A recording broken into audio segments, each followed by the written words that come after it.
महाराज जी तो अब हमको एक साधन बता दो जिससे हमें पूरी की पूरी सब बातें भूल कर केवल एक में लग जाए, हमारा काम बन जाए। तो कह रहे सुबह से लेकर नींद तक और नींद से लेकर सुबह तक, चेतना से लेकर मृत्यु तक तुम्हारा नाम न छूटे। जितना तुम कार्य करते हो, सब कार्य करते हुए यदि केवल नाम पकड़ लिया तो ये नाम तुम्हें महाभागवत और सिद्ध पुरुष बना देगा। नाम नाम कैसे पकड़ा जाता है? जैसे प्यासे आदमी को खूब अच्छे अच्छे पकवान सामने रख दो, उसे अच्छा नहीं लगेगा, केवल पानी चाहिए, पानी। जैसे भूखे आदमी के पास हीरा जवाहरात दुनिया के सब रख दो, नहीं, भोजन चाहिए, भोजन। ऐसे तुम्हारा नाम में प्रेम हो, उठते बैठते चलते फिरते खाते पीते सब समय नाम नाम नाम, तब तुम्हारे अंदर दिव्यता जागृत हो जाएगी। बाबा नाम से प्रेम नहीं होता, नाम जपने में मन नहीं लगता। तो तुम जब अपने मन की बुराइयों को पकड़ पाओगे और उनको दूर करोगे, तब तुम्हारी नाम में प्रीति होगी। इसीलिए तो कहते हैं कि खूब सत्संग सुनो। जब तक सत्संग नहीं सुनोगे तो तुम्हें पता ही नहीं चलेगा कि तुम्हारी गलतियां क्या क्या हैं, बुराइयां क्या क्या हैं। सत्संग सुनोगे तो सत्संग से दो बात होती है, अपनी बुराइयों का पता चलता है और उनके त्यागने की बलवृत्ति मिलती है सत्संग से। भक्ति स्वतंत्र सकल गुण खानी, बिनु सत्संग ना पावई प्राणी। भक्ति निरंतर भजन इस समस्त गुणों को प्रकाशित कर देता है, पर बिना सत्संग के शुद्ध भक्ति का जागरण नहीं होता। इसलिए सत्संग से हमारे अंदर जो बुराइयां हैं वो समझ में आती है। बुराइयों को दूर करने की सामर्थ्य भी सत्संग से आती है। फिर सत्संग से ऐसा मन सावधान हो जाता है कि बुराई करने की तो बात जाने दो, बुराई की समीपता बर्दाश्त नहीं होती है, बुराई का चिंतन बर्दाश्त नहीं होता है। हृदय दर्पण की तरह साफ हो जाता है, जरा सी भी बुराई बहुत बड़ा पहाड़ जैसा दिखने लगती है। ऐसे उपासक के हृदय में नाम के प्रति प्रियता हो जाती है और वो खूब निरंतर नाम जपने लगता है। महाराज जी लोग कहते हैं कि भगवान के दर्शन से क्या मिल जाएगा, क्या लाभ हो जाएगा? भगवान के दर्शन हो गए तो फिर बाकी क्या रह जाएगा? उत्तर, भगवान के दर्शन से बढ़कर कोई लाभ? अरे अभी तो भक्ति करो, मन को शुद्ध करो, खूब नाम जप करो, फिर आगे तुम देखोगे भगवत साक्षात्कार से बढ़कर कोई लाभ होता है? अरे जिसके जानने के बाद कुछ जानना बाकी नहीं रहता, जिसे पाने के बाद कुछ पाना बाकी नहीं रहता, वो भगवान है। उनका साक्षात्कार होने के बाद जो दिव्यता, जो दिव्य आनंद रहता है, उसे कुछ बाकी रहता है। तो हमें क्या करना चाहिए? फिर हम कह तो रहे तुम्हें निरंतर नाम जप करना चाहिए, निरंतर नाम जप करना चाहिए। तो माला से जपें या अंगुलियों से जपें? भाई नए साधक को गिनती से नाम जप करने में ज्यादा रुचि होती है, इसलिए गिनती पर दृष्टि नए साधक को संख्या पर रखनी चाहिए। ये बहुत अच्छी बात कह रहे हैं, नए साधक को संख्या पर दृष्टि रखनी चाहिए। आज 11 माला किया, फिर और बढ़ाया, फिर और बढ़ाया, फिर और आगे चल करके फिर ऐसा मन हो जाता है कि फिर वो निरंतर जब पकड़ता है तो माला भी अच्छा नहीं लगता। कौन गिनती करे, कौन सुमेरु आई तो पलटे, उधर ध्यान दे या अंदर ध्यान दे, फिर वो स्थिति आती है। बाबा नाम जपने में जैसे मन भागता है तो क्या करना चाहिए? तो नाम को बार बार लिखे या नामी की मूर्ति सामने रख ले, छवि सामने रख ले, उस छवि को बार बार देखता रहे। मनो राधा वल्लभ लाल जी की छवि रख ली, बार बार देख रहे हैं, नाम जप कर रहे, फिर अंदर राधा वल्लभ की छवि देख रहे हैं, फिर नाम जप कर रहे, फिर बाहर देख रहे। मन भागे तो छवि में लगाओ, नाम में लगाओ। बाबा अच्छा बताइए नाम में प्रीति कैसे हो? शरीर पवित्र रखो, वस्त्र पवित्र रखो, भोजन पवित्र रखो, संग पवित्र रखो, तो विचार पवित्र होंगे। विचार पवित्र होगा तो फिर ये समझ में आ जाएगा कि नाम के बराबर कोई साधना नहीं है, नाम जपने के बराबर कोई साधना नहीं। जो नाम जप करता है उसके लौकिक और पारलौकिक सारी कामनाएं पूर्ण हो जाती है और उसको मोक्ष पदवी मिल जाती है। यदि मोक्ष नहीं चाहता तो उसे प्रेम प्राप्त हो जाता है। देखो जैसे सूर्य नारायण उदय होते ही अंधकार नष्ट हो जाता है, ऐसे नाम का प्रकाश होते ही अज्ञान अंधकार नष्ट हो जाता है। पर ये उन्हीं का होता है जिनकी पवित्र दिनचर्या होती है।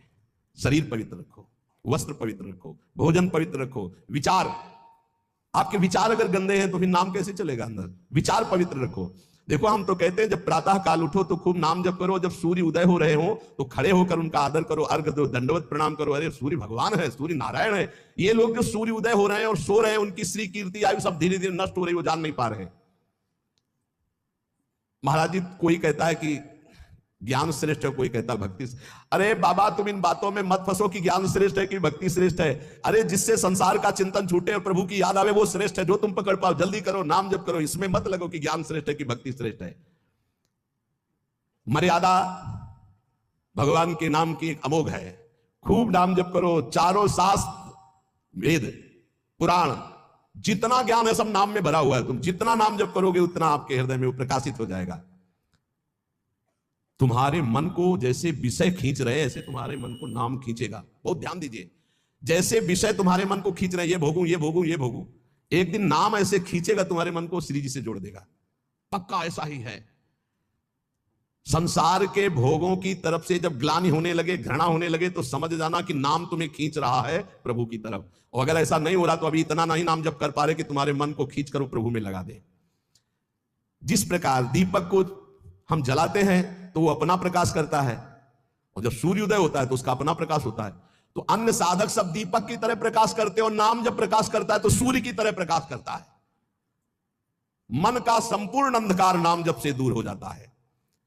दीपक दूसरी कोठरी तक प्रकाश नहीं पहुंचा पाता, और जब सूर्य उदय होना होता है तो अंदर की गुफा में भी प्रकाश अपने आप पहुंच जाता है। तो स्थूल शरीर, सूक्ष्म शरीर, कारण शरीर, तीनों में ज्ञान का प्रकाश कर देने की सामर्थ्य अन्य साधनों में नहीं, नाम में है। ये प्रकाश इसलिए नहीं हो पाता कि तुम बुरे विचार, बुरा संग, बुरा भोजन, बुरे कर्म नहीं छोड़ पा रहे हो। बुरे कर्म अगर करोगे तो तुम्हारे विचार गंदे रहेंगे, तो फिर प्रकाश कहां से होगा। इसलिए बुराइयों को रोको, बुरे विचारों को रोको, बुरे आहार को रोको, बुरे संग को रोको। देखो कलिकाल की बड़ी महिमा है, इसमें नाम जब से बहुत जल्दी भगवत साक्षात्कार होता है। कलिकाल की एक महिमा है, कलि का एक विशेष प्रभाव है। कलियुग केवल नाम आधारा, अगर आप नाम जप कर रहे हैं तो इसमें बहुत जल्दी भगवत साक्षात्कार होता है। नाम जापक के हृदय में नित्य दिन अमृत बरसत सारे, मधुर मधुर ध्वनि बादर गरजत कोटिन चंद्र सहस्र उजियारे। नित्य दिन अमृत बरसत सारे, ज्ञान का अमृत, प्रेम का अमृत, जो चाहिए वो नाम से सब बरसता है। बोले मधुर मधुर ध्वनि जैसे अंदर हुई, राधा राधा राधा, यही बादल की गर्जना है। करोड़ों चंद्रमा एक साथ उदय हो जाए, ऐसी शीतलता, ऐसा अमृत वर्षण, ऐसा आनंद, ऐसी चांदनी हृदय में नाम प्रकाशित करता है। सुरत कटोरी भरी भरी पीवे, पियत पियत छक अगर जियारे, मग्नानंद स्वरूप अखंडित पिया हेरत भय आप पियारे। स्वामी श्री मग्नानंद सरस्वती जी सेनपुर कह रहे कि सुरत माने स्मृति, स्मृति की कटोरी में भर भर करके नाम जो पी रहे हैं, वो पीते पीते इतने छक गए, इतने मगन हो गए कि बोले पिया हेरत भय आप पियारे। अपने प्रीतम का साक्षात्कार हुआ कि वो खुद प्यारे हो गए। पिया हेरत भय आप प्यारे, तस्मित जने भेदा भावात ब्रह्मविद ब्रह्मवि भवत। लाली मेरे लाल की जित देखो तित लाल, और लाली देखकर मैं गई तो मैं भी हो गई लाल। तो बोले मग्नानंद स्वरूप अखंडित पिया हेरत भय आप प्यारे। नाम में ऐसी सामर्थ्य है, इसलिए साधक बता रहे महाराज जी, साधक के लिए, नाम जापक के लिए विषयी पुरुष का संग सबसे बड़ा पतन का हेतु है। नाम जापक को नाम में प्रेम पाने के लिए केवल नाम जापक संतों का संग करे, बस विषयी पुरुषों का संग ना होने पावे। साधक को शरीर स्वस्थ रखने के लिए भोजन पाना जबान के स्वाद के लिए नहीं, खान पान का संयम रखो। भजन अपना कभी प्रकाशित ना होने पावे कि मैं इतना जप करता हूं, गुप्त रखो भजन को। अपने को भजनानंदी बनाओ, लेकिन भजनानंदी प्रकाशित मत करो। भजन से कभी तृप्त मत हो कि हमारी आज की दिनचर्या की 11 माला हो गई, अब तो छुट्टी, मन फंसा देगा। नहीं, 11 माला तो गुरुजी ने कहा, हर समय कहा कि राधा वल्लभ श्री हरिवंश राधा राधा, खाली तो रहना ही नहीं। गुरुदेव से कभी भी सांसारिक वार्ता ना करो। खोटी बातें करने से गुरु की नजर से वो गिर जाता है। जब देखो तब प्रपंच की बात, जब देखो तो उसको देखते ही लगता नहीं, कभी प्रिया प्रीतम की बात ही नहीं करता। समस्या ही समस्या, संसार ही संसार। जो ध्यान दीजिएगा, पाप कर्म, छल कपट, मान की चाह, धन की चाह, पराई स्त्री के प्रति राग, दूसरों की निंदा, परचर्चा, अभिमान, धूर्तता, पाखंड, इन दोषों का त्याग करके संयम ब्रह्मचर्य से रहता है, उसको ये शिकायत ही नहीं हो सकती कि मेरा नाम जब निरंतर नहीं चलता। निरंतर चलेगा। किनका नहीं चलता? जो पाप कर्म करते हैं, जो छलिया हैं, कपटी हैं, जो मान चाहते हैं, जो धन चाहते हैं, जो पराई स्त्री के प्रति राग बुद्धि, जो दूसरों की निंदा, जो दूसरों की चर्चा करते हैं, अभिमान करते हैं, धूर्तता पाखंड करते हैं, उनके हृदय में नाम नहीं चलता। ये परदोष दर्शन भगवत प्राप्ति में महान बाधक है। इसलिए पर चर्चा, परदोष दर्शन, पर निंदा भूल कर साधक न करे, नहीं नाम जप नहीं कर पाएगा। एकांत में रहने का अभ्यास, नींद को जितना कम से कम से काम चल जाए उतना स्वीकार करना, उच्च स्वर से नाम कीर्तन करना, सदग्रंथों का पाठ करना, आसक्ति को छोड़ करके भगवत चरणारविंद की आसक्ति में दृढ़ होने के लिए दुखों को, विपत्ति को, अपमान को, निंदा को शांतिपूर्वक सह जाना, इससे भगवत आसक्ति होगी। दुखों को, विपत्ति को, अपमान को, निंदा को शांतिपूर्वक सह जाओगे तो भगवान में आसक्ति हो जाएगी। जब तुमसे कोई क्रोध करे तो क्षमा कर दो, जब बैर करे तो तुम उसे नमस्कार करो, जब बुराई करे तो तुम उसकी भलाई करो, तो नाम भगवान तुम्हारे हृदय में अपने आप चलने लगेंगे। पकड़ो।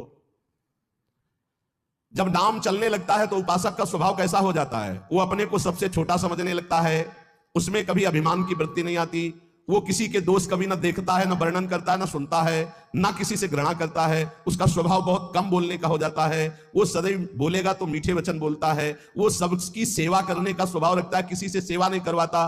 वो विवाह, उत्सव, जन समूह, इनसे बचने की कोशिश करता है। जहां विवाह का उत्सव है, चाहे गृहस्थी हो, नाम जापक हो, गले में माला है, कंठी है, वहां पा रहे हो जहां अपवित्रता का ही साम्राज्य है। आप क्या समझते हो? चिकने चुपड़े सब रखे हैं दूर से, लेकिन घोर अपवित्रता।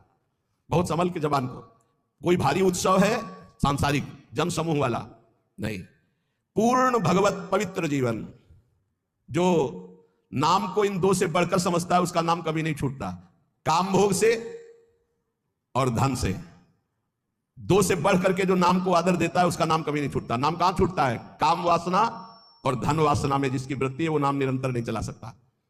नाम जपने के बीच में खाई है निरंतर, उधर नाम जप होने लगेगा। दो खाइयां पार कर लो, काम भोग की और धन के चाह की, तो उधर नाम जप निरंतर होने लगेगा। नाम अविनाशी है, जीव अविनाशी है, पर बीच में धाराएं हैं विनाशी। कंचन कामिनी कीर्ति, इनको पार कर लो, निरंतर नाम जप करो। इनके पार करने के लिए तीन बातें चाहिए। कंचन कामिनी कीर्ति को पार करने के लिए सदगुरु की सेवा, मैं शरीर नहीं हूं ऐसा चिंतन, और हर कर्म शास्त्र सम्मत, तो कंचन कामनी कीर्ति तीनों से पार हो जाओगे। सदगुरु की सेवा, मैं शरीर नहीं हूं ऐसा आत्मचिंतन, और जितने कर्म है वो सब शास्त्र के अनुकूल, तो माया से पार हो गए। तीन खाइयां। जब नाम जब शुरू होगा तो ये विघ्न आएंगे, इनसे बच जाना। लोक में मान प्रतिष्ठा यश और उसका भोग भोगना। लोक में मान प्रतिष्ठा यश है, उसका भोग नहीं भोग रहे हो, कुछ नहीं बिगाड़ पाएंगे। अगर भोग भोग रहे, भोग भोग ले, छाती ठंडी होना। नाम हो रहा है, प्रणाम हो रहा है, नमस्कार, हृदय शीतल हो रहा है, तो आप चैन से अभी शीतल कर ले, आगे चल के बहुत आग गिरेगी। मान प्रतिष्ठा का भोग करने वाला निरंतर नाम जप नहीं कर सकता, उसे भ्रष्ट होना पड़ेगा। धन लाभ के लिए विचारवान रहना, नाम जप करते हुए भोगों में सुख बुद्धि होना, ये भोग मिल जाए, ये भोग मिल जाए। नाम जप करते हुए जो मैं इच्छा करूं वही मिल जाए, वो मिल जाता है। ये कभी निरंतर नाम जप होने नहीं देंगे, सफल नहीं होने देंगे। फिर एक लोक में मान प्रतिष्ठा होना, उसका भोग। धन लाभ के लिए विचारवान रहना, चिंतन करना कैसे धन मिले, जो मैं चाहूं वो मिल जाए, वो मिल गया। ये तुम्हारे भजन को छीन कर देंगे, भजन नहीं होने देंगे। इसलिए उपासक सावधान होकर जो सुने उसे मन में गुने, आचरण में उतारे। केवल तुम हो, तुम परमार्थ में, और सब तुम्हारे विरोधी हैं, मान लो। पूज्यपाद सिड़िया बाबा, ऐ साधक तू अकेला है, पूरा विश्व तेरे खिलाफ है। कैसे? महाराज आप ही तो हमारे जीवन हो। अब गया मन, हुआ ना चिंतन, तो ले गया ना तुम्हारा चिंतन। ये कोई गाली देके, कोई मान करके, कोई भगवान बना करके, कोई धूर्त कह के किसी भी तरह से तुम्हारे चित्त को खींचने ना पावे। पूरा संसार तुम्हारे चिंतन को खींचने वाला है, तुम केवल अकेले अपने चिंतन को बचा के प्रभु में लगा दो। बस यही सूरवीरता है, यही पूरे संसार पर विजय प्राप्त करना है, और इसी के लिए ये चर्चा रोज हो। इनसे बचो, ये करो, ऐसे सावधान रहो। ये सत्संग केवल भगवत प्राप्ति के लिए। इसलिए हाथ जोड़कर प्रार्थना है, आप अपनी कृपा अपने ऊपर करके ये जो सुन रहे हो इसको आचरण में उतार लो। खूब नाम जप करो। मान लो अभी कोई तुम्हारा नहीं, अभी आपकी नवीन अवस्था है, अभी वैराग्य पूर्वक रहो, खूब भजन करो। आगे चल करके तुम्हारे जीवन में बहुत बढ़िया सुख मिलने वाला है। ऐसा आनंदमय सुख जो किसी के संग की जरूरत नहीं पड़ेगी। और आज तुम ऐसे कमजोर बन जाओगे तो कल बहुत रोने वाले हो, कोई तुम्हारे आंसू पूछने वाला नहीं। यहाँ जो आंसू पूछने के लिए आता है ना, वो ऐसा और एक दर्द पैदा करता है कि और चिल्ला के रो, कोई आंसू पूछने वाला नहीं। संसार में अगर तुम्हारे कोई आंसू पूछे तो बचना, वो पूछेगा कम, ऐसी व्यवस्था और कर देगा कि तुम अभी तो धीरे से रो रहे, फिर और रोगे। ये संसार है। अगर आंसू पूछने के लिए आए तो केवल प्रिया लाल आवे तो विश्वास करना, अन्यथा तब तक अपने आंसुओं को पूछने मत देना किसी को। हमारी बात समझ लेना। कोई बहुत प्यार दुलार दिखा रहा है, बहुत बचो, है उसकी दृष्टि में कुछ तुम्हारे पास जिसके लिए वो तुम्हारे आंसू पूछ रहा है। तुम्हारे आंसू नहीं पूछ रहा है, वो अपनी कोई ना कोई वासना, कोई ना कोई इच्छा, कोई ना कुछ देख रहा है तुम में, इसीलिए। और जिस दिन तुम केवल प्रियालाल का इंतजार, जिसने बांधा है वही छोड़ेगा, जिसने रुलाया है वही आके पुचकारेगा। हमको इंतजार उनका करना है, तब तक रोना बंद नहीं करना है। बिन रोए किन पाइयां प्रेम प्याला मीत, एकांत में बैठ के रो लाख समझाते। अपने लिए दुनिया रो रही, बड़े बड़े मोटे आंसू गिरते हैं तो लालच लगता है, ये आंसू तो श्री जी के लिए। श्री जी की चर्चा में कभी नहीं रोना, कितने को ऐसे देखा है। श्री जी की बात पर श्री जी के लिए कभी नहीं रोना हो, अपनी जरा सी बात पर तो इतने बढ़िया आंसू गिरते हैं, मोटे मोटे आंसू गिरते, अपनी प्रतिकूलता अपनी अनुकूलता के लिए रोना आता है। ए भाई, ये संसारिक लक्षण है। भक्त के कभी आंसू भगवान के सिवा कहीं और गिर नहीं सकते, ये पहचान है। काट डालो तो भी आंसू नहीं आएंगे, उसके आंसू सिर्फ बिके हैं भगवान के लिए। अगर उसके आंसू ढलकेंगे निकलेंगे तो केवल प्रियालाल के लिए। तो ऐसे बनो, प्रियालाल के लिए रो, संसार में कोई आपका नहीं है। ये हमारी बातें आपको लगेंगी कि हमारे तो बहुत है प्यार करने वाले, तो धिक्कार है भी तुम्हारी बुद्धि तुम्हें धोखा दे रही। जिस समय पवित्र बुद्धि होगी उस समय देखोगे एक हरि के सिवा कोई प्यार करने वाला नहीं। इसलिए हमारी प्रार्थना मान लो, ये 4 दिन की चांदनी है जो सभा लगी है, ये स्टेशन है, अपनी अपनी गाड़ी आई छूट जाएगी, निकल जाओगे। तुम भी टिकट लेके बस ऐसे बैठे रहो कि मुझे बातचीत करते हुए समय व्यतीत करना है। किसकी बातचीत? प्रिया प्रीतम की। जाना हमें श्री जी के पास है। पता नहीं आप लोग ठान क्यों नहीं रहे कि मुझे जाना है श्री जी के पास। तैयारी है प्रिया प्रीतम के पास जाने की? तैयारी कर लो, हम कह रहे हैं तैयारी कर लो, एकदम गाड़ी आएगी एकदम। और ये इतनी रफ्तार की गाड़ी है कि सेकंड भर इंतजार नहीं होता कि दस्तखत कर दो। इसमें छूट नहीं है कि दस्तखत कर दो, लड़कवा दौड़ के आ जा ले दस्तखत करवा ले, ऐसे नहीं है। गाड़ी आई तो बस निकलो। और ये पहले से चयन कर लो, पहले से पता लगा लो, पहले से तैयारी कर लो कि तुम टिकट कहां के लिए हो। कहीं की टिकट है? नहीं है तो फिर जो टिकट मिलती है वो नरक की फ्री मिलती है, तत्काल वाली। पहले से ये बुक कराई जाती है, निकुंज जाना है कि वैकुंठ जाना है, पहले से बुक होती है। और यहां सब निश्चिंत हैं। तो जो टिकट उस गाड़ी में मिलती है एकदम, तो एकदम वाली वो मिलती है, हम आपको बता रहे, नरक वाली मिलती है फ्री, तत्काल। वो तो तुम गाड़ी में भी बैठे जाओगे तो मिल जाएगी, फ्री मिल जाएगी। अगर कहीं पावर लगा के मिलती तो वैकुंठ की, कैलाश की, साकेत की, गोलोक की, इनकी पावर। और अगर कृपा से मिलती तो वृंदावन धाम की मिलती। तो टिकट है आपके पास वृंदावन धाम की? ए भाई है? हाँ, अब बताओ आपकी टिकट में क्या लिखा है? हमारे माई। अगर ये टिकट है तो हम पहले से तैयार हैं निकुंज के लिए। ये बात ध्यान रखना। ये वृंदावन में बैठ के कह रहे हैं, आपने भी हाथ उठा दिया है। हमारी सबकी गति कहां है? श्री जी के चरणों में। हमारे पास टिकट है। अब हम कल कहेंगे तुमसे, अगर सत्संग में ये दोष है तो नरक जाओगे। आपको पहले टिकट देख ली अपनी, आप मत मान लो हमारी बात, है ना टिकट। अब हम कल परसों सत्संग में कहेंगे, जैसे द्वंद्वातीतो विमत्सरः सिद्ध्या सिद्धो समभूत्वा लाभा लाभ हो जाए। अगर ये स्थिति नहीं है तो आप नरक जाओगे। तो आपको तुरंत अपनी टिकट देखनी है। हमारे माई श्यामा जी को व्यास भरोसे कुंवर के नहीं, महाराज किसी और के लिए बोल रहे हैं, हमारे लिए नहीं बोल रहे हैं। हम तो श्री जी के पास जाएंगे, पक्का विश्वास है। बोल राधा वल्लभ।